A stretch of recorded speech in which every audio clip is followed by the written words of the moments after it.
Guys, आप लोगों ने अक्सर सिटी का टूर कराने वाली बसेस को सड़कों पे चलते देखा होगा, लेकिन नीदरलैंड में कुछ ऐसी बसें हैं जो कि सड़कों पर चल के सिटी का नजारा तो दिखाती हैं। वो अचानक से नदी में उतर जाती हैं और उसके बाद पानी में चल के सिटी का नजारा दिखाती हैं। 2017 से ही आधिकारिक तौर पे नीदरलैंड में इन बसेस को चलाया जा रहा है, जिन्हें हम रिवर बसेस के नाम से जानते हैं।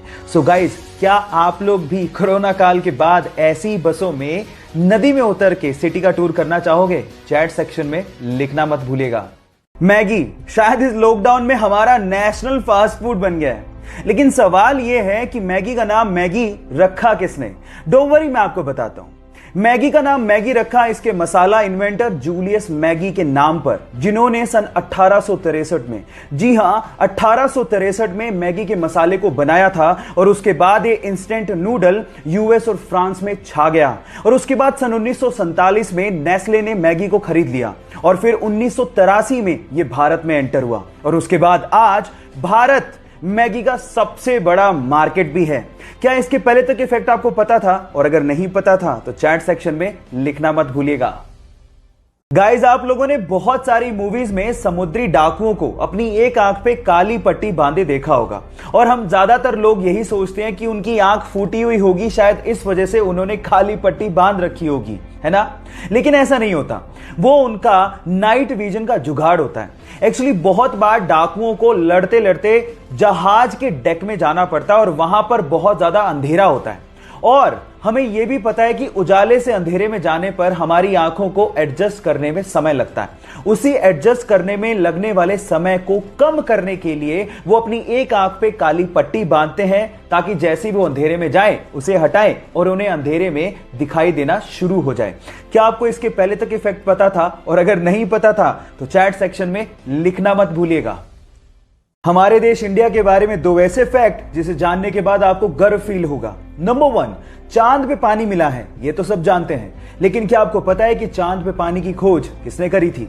डोंट वरी, मैं आपको बताता हूं। वो हमारी ही नेशनल स्पेस एजेंसी इसरो ने की थी।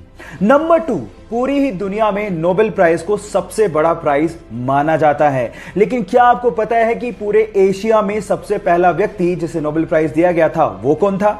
डोंट वरी, वो भी मैं आपको बताता हूं।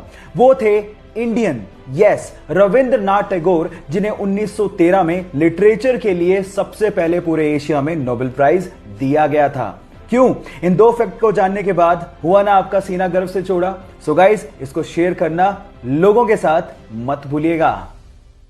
गाइस, क्या आपको पता है कि हमारे देश में एक बार 0 रुपए के नोट भी छापे गए थे? अब आप लोग कहेंगे 0 रुपए के नोट, वो किस काम के? डोंट वरी, मैं आपको बताता हूं।